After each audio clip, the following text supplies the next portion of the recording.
कृष्णाय वासुदेवाय हरे परमात्मने प्रणतः क्लेशनाशाय गोविन्दाय नमो नमः। जय जय राधा वल्लभ श्री हरिवंश जय जय श्री वृंदावन श्री वनचंद। जय जय राधा वल्लभ प्यारो हरिवंश जय जय श्री वृंदावन श्री वनचंद। श्री कृष्ण गोविंद हरे मुरारे, हे नाथ नारायण वासुदेव। राधे कृष्ण कृष्ण कृष्ण राधे राधे। हरे राम राम राम हरे हरे। हरे कृष्ण कृष्ण कृष्ण हरे हरे। हरे राम राम राम हरे हरे। ओम श्री गणेशाय नमः। श्री सीताराम नमः। श्री राधे श्याम नमः। उमापति महादेव की जय। श्री गुरुवे नमः। श्री हनुमते विराजिए सब संतन की जय जय। सब भक्तन की जय जय। जय जय सीताराम जय जय राधे श्याम। श्री हित हरिवंश श्री हित हरिवंश श्री हित हरिवंश। कल हमने श्लोक संख्या नंबर 39 भी शायद कर लिया था। 39 को पढ़ते हुए हम आगे बढ़ते हैं। आप वायु यमराज 11वां अध्याय। आप वायु यमराज अग्नि वरुण चंद्रमा प्रजा के स्वामी ब्रह्मा और ब्रह्मा के भी पिता हैं। आप वायु यमराज अग्नि वरुण चंद्रमा और प्रजा के स्वामी ब्रह्मा और ब्रह्मा के भी पिता हैं। आपके लिए हजारों बार नमस्कार नमस्कार हो। आपके लिए फिर भी बार बार नमस्कार नमस्कार नमस्कार। आपके लिए फिर भी बार बार नमस्कार नमस्कार नमस्कार। सबसे पहले भाव से परमात्मा श्री कृष्ण के चरणों में प्रणाम करते हुए हम यहाँ से आगे बढ़ते हैं। यहाँ अर्जुन ये बोल रहे हैं कि श्री कृष्ण का जो साक्षात विशाल रूप वो देखते हैं, उनका दिल दहल जाता है।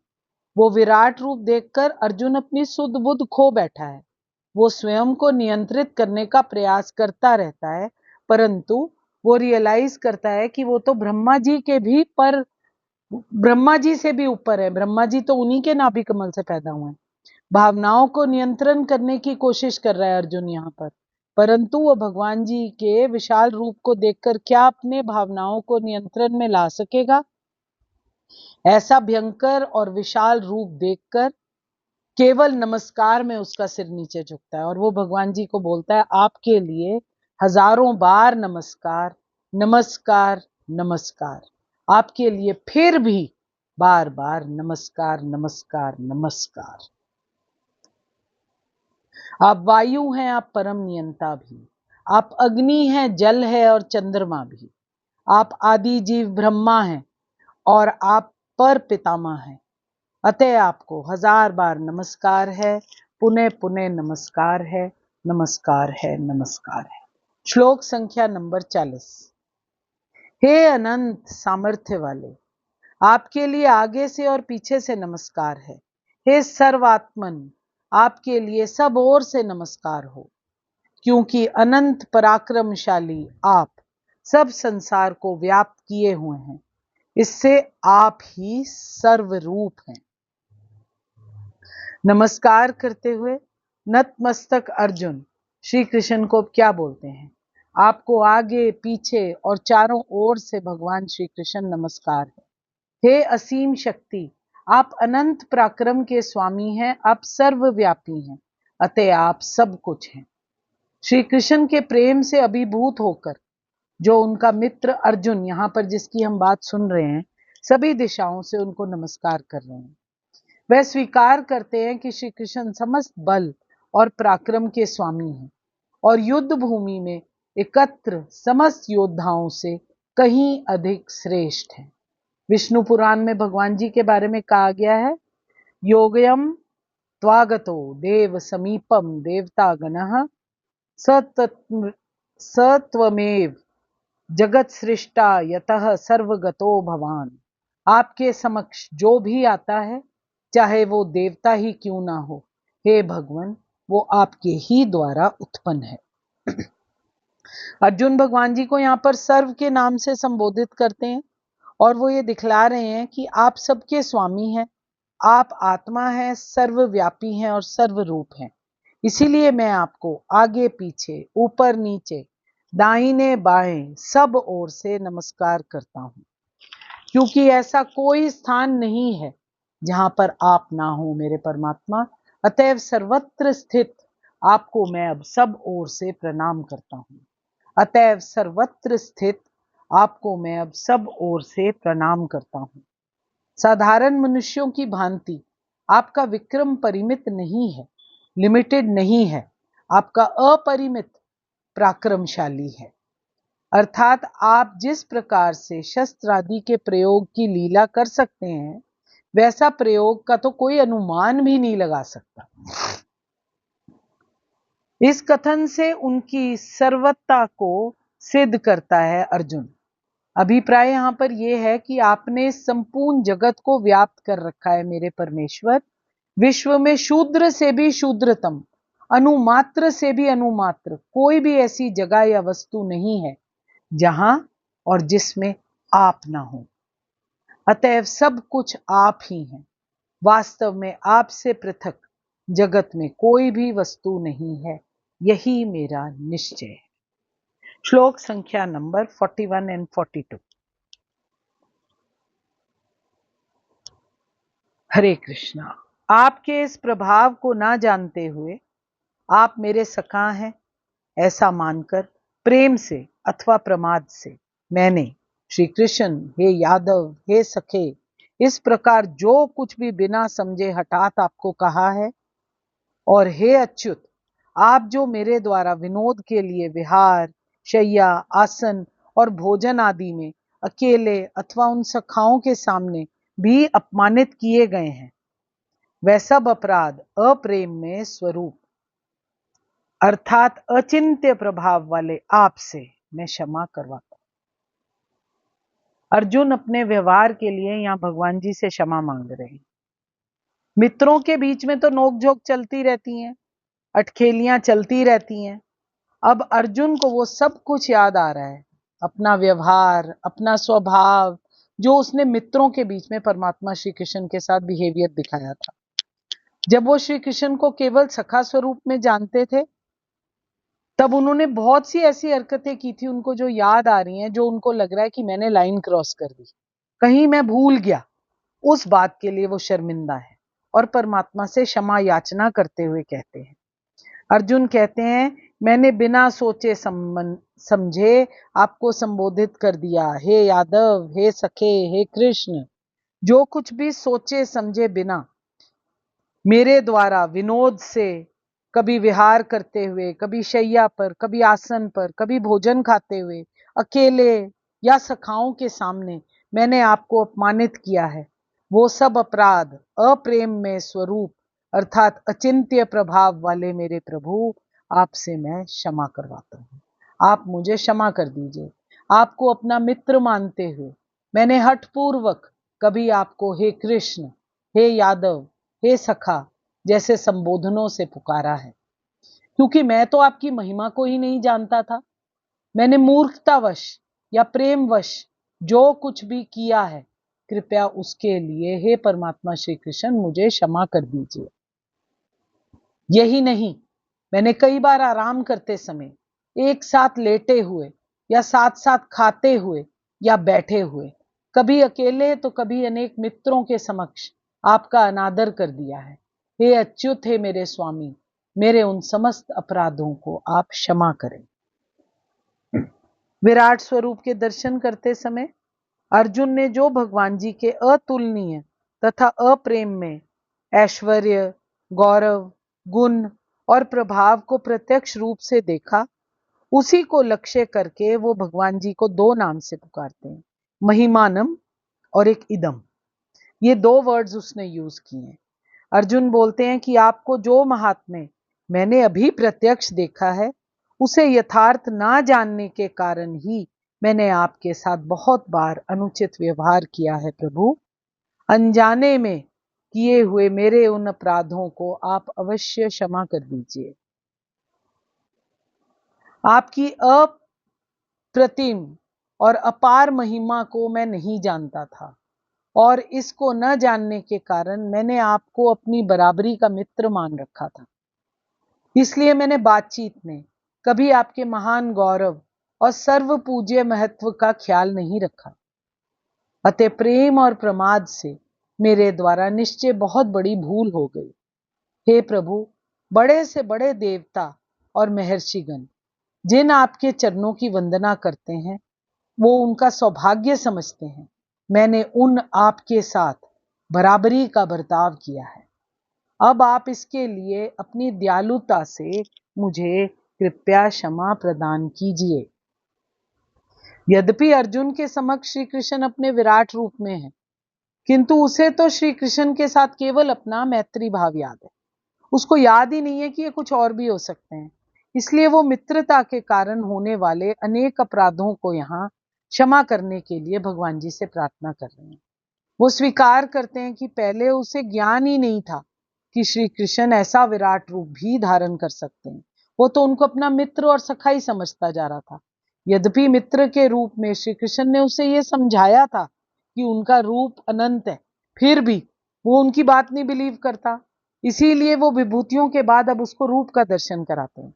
अर्जुन को यह भी पता नहीं था कि उसने कितनी बार परमात्मा को हे मेरे मित्र, हे कृष्ण, हे यादव जैसे संबोधनों के साथ बुलाया है, उनका अनादर किया है और उनकी महिमा को स्वीकार ही नहीं किया।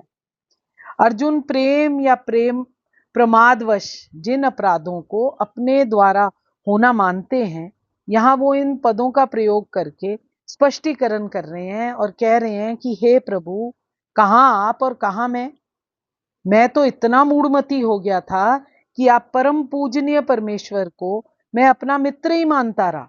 मैं भूल ही गया कि आप मित्र से कुछ ज्यादा हैं, और किसी भी आदर सूचक विशेषण का मैंने प्रयोग ही नहीं किया। सदा बिना सोचे समझे कभी श्री कृष्ण, हे यादव, हे सखे कहकर सबके सामने आपका तिरस्कार पूर्वक मैं आपको पुकारता रहा। मेरे इन अपराधों को आप कृपया क्षमा कीजिए। अपने महत्व और स्वरूप से जिसका कभी पतन ना हो, उसको अच्युत कहते हैं। यहाँ अर्जुन भगवान जी को अच्युत के नाम से बुलाते हैं। भगवान को अच्युत नाम से संबोधित करके अर्जुन हम सबको ये भाव दिखला रहे हैं कि मैंने अपने व्यवहार और बर्ताव द्वारा आपका जो भी अपमान किया है, अवश्य ही वो मेरा बड़ा अपराध है। किंतु हे भगवान, मेरे ऐसे व्यवहारों से वस्तुतः आपकी कोई हानि नहीं हो सकती, क्योंकि आप तो बहुत ऊपर हो। यहाँ अर्जुन बोल रहे हैं संसार में ऐसी कोई भी क्रिया नहीं हो सकती जो आप अपनी महिमा से पूरी ना कर सके, या जो आपको आपकी महिमा से डगमगा दे। आप तो अपनी जगह पर अटल खड़े हैं। किसी की सामर्थ्य ही नहीं है जो आपका कोई अपमान कर सके, क्योंकि आप तो सदा से ही अच्युत हैं। अर्जुन को ये पता ही नहीं है कि उन्होंने कितनी बार भगवान जी को हे कृष्ण, हे यादव जैसे संबोधनों से पुकारा है और उनका अनादर किया है, उनकी महिमा को स्वीकार ही नहीं किया। परंतु श्री कृष्ण इतने कृपालु हैं कि इतने ऐश्वर्य मंडित होने पर भी वो अर्जुन से मित्र की भूमिका निभाते रहे। कभी उसको जज नहीं किया उन्होंने। ऐसा होता है कि जो भक्त है वो भगवान के बीच में प्रेम का आदान प्रदान करता रहता है। वो भूल ही जाता है कि वो भगवान जी हैं। वैसे ही भगवान जी इस प्रेम के आदान प्रदान को स्वीकार करते हैं। वो अपने हृदय से लगाते हैं और उस भक्त को उस ऊंची कोटि के स्थल पर बिठा देते हैं, जो कि एक ऑर्डिनरी इंसान के लिए बैठना मुश्किल है।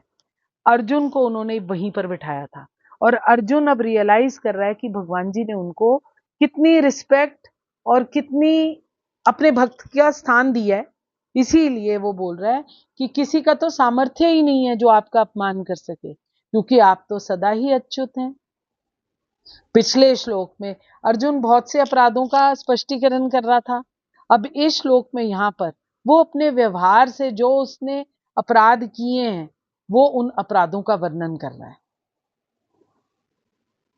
3 कारणों से मनुष्य अक्सर व्यवहार में किसी ना किसी का मान और अपमान कर देता है, ख्याल ही नहीं रखता कि वो मान और अपमान करना है। पहली बात, प्रेम में कोई नियम नहीं होता। जब एक प्रेमी होता है दूसरे को अपना प्रेमी समझता है या प्रेम करता है तो उसका कोई नियम फॉलो नहीं करता। दूसरा, प्रमाद में भूल हो जाती है। और तीसरा, विनोद की वाणी, किसी को छेड़ना। विनोद की वाणी में यथार्थ सुरक्षित रहना कठिन हो जाता है, उसमें थोड़ा सा कॉम्प्रोमाइज हो जाता है रिस्पेक्ट। किसी सामान्य पुरुष के अपमान में ये तीनों कारण मिलकर भी हेतु हो सकते हैं और पृथक पृथक भी रीजंस हो सकते हैं जो हम उसका अपमान करते हैं।